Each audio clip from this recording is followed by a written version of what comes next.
So let's talk about something that confuses way too many Canadian investors. Should you buy your ETFs in US dollars or Canadian dollars? Do you buy the Canadian version of the S&P 500 ETF or do you roll up your sleeves and buy the American one straight up in USD? Spoiler alert, this is one of those things most people overthink way too much, but let's break it down. First, let's talk about VUN. This is Vanguard's Canadian-listed ETF that tracks the entire US stock market.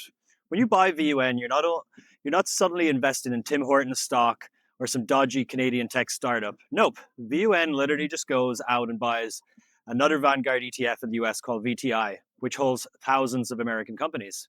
So when you buy VUN in Canadian dollars, you're still investing in Apple, Microsoft, Amazon, Tesla, all the usual suspects. You just happen to be paying for it with loonies instead of greenbacks. Now let's talk about currency hedging. Some ETFs offer a hedged version, which basically means they try to cancel out the impact of currency swings. Sounds great, right? Wrong. Currency hedging is basically like paying someone to babysit your money so it doesn't wiggle around too much. But the reality is it costs money to hedge. And over the long run, the ups and downs of the Canadian dollar versus the US dollar tend to wash out. One year you'll be pissed because the US dollar is up and your Canadian ETF didn't catch it all. The next year you'll be laughing because the Canadian dollar fell and suddenly you're up extra. Long story short, hedging is like wearing a raincoat inside. Technically it works, but it's usually unnecessary and a little sweaty.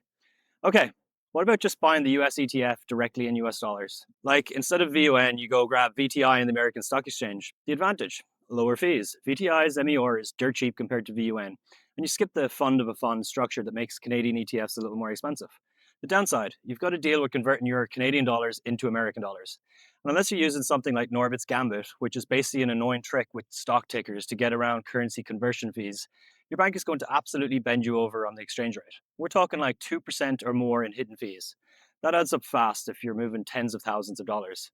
So here's the thing. Is this a huge deal in the long run? Honestly, no. If you're investing for decades, whether you buy VUN in Canadian dollars or VTI in US dollars, it isn't going to make or break your retirement. The bigger picture is that you're actually investing, not leaving money rotting in a savings account at 2% interest while inflation laughs you in the face.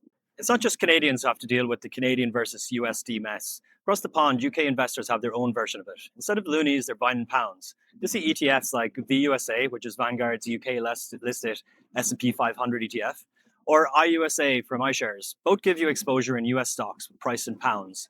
Same idea, you're still holding Apple, Microsoft, and Amazon, you're just buying in pounds instead of dollars. The same trade-off applies. GBP version is convenient, US listed version is cheaper on fees. But then you're dealing with the Forex conversion. Basically, no matter where you live, you don't escape the local versus US ETF headache. Back in Canada, besides VUN, you've got XUU from iShares, ZSP from BMO, and VFV from Vanguard, all tracking the US market in slightly different ways, all denominated in Canadian dollars. Some are total US markets, some are just the S&P 500, but they all serve the same purpose, getting your money into the American economy without having to muck around with USD yourself. Now, here's something people don't think about enough. If you plan to retire in Canada and actually spend your money in Canadian dollars, do you really want to have to convert back and forth? Imagine you load up on US listed ETFs for years. Then in retirement, you're withdrawing every month and converting it back to Canadian dollars. Congratulations. You're now a Forex trader in your golden years. That's stressful. And your bank will happily skim fees off every single month. Sometimes convenience in Canadian dollars actually wins because it saves you that headache later. And then there's a tax twist.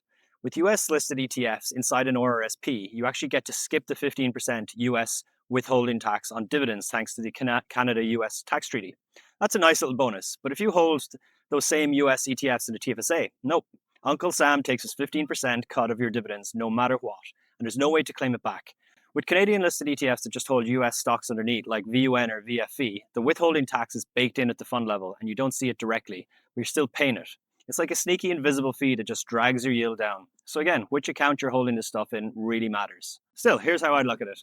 If you've got a small portfolio, just keep it simple. Buy VUN in Canadian dollars, call it a day, and don't overthink it. If you've got a bigger portfolio and you're nerdy enough to care about shaving down every fraction of a percent in fees, then yeah, maybe look at buying the US listed ETF like VTI. But then make sure you've got a good plan for currency conversion because otherwise you're saving on MER but losing on Forex. At the end of the day, Canadian versus USD ETFs is just noise compared to the real game, buying and holding for the long run. Don't let the perfect be the enemy of the holy crap, at least I actually started investing.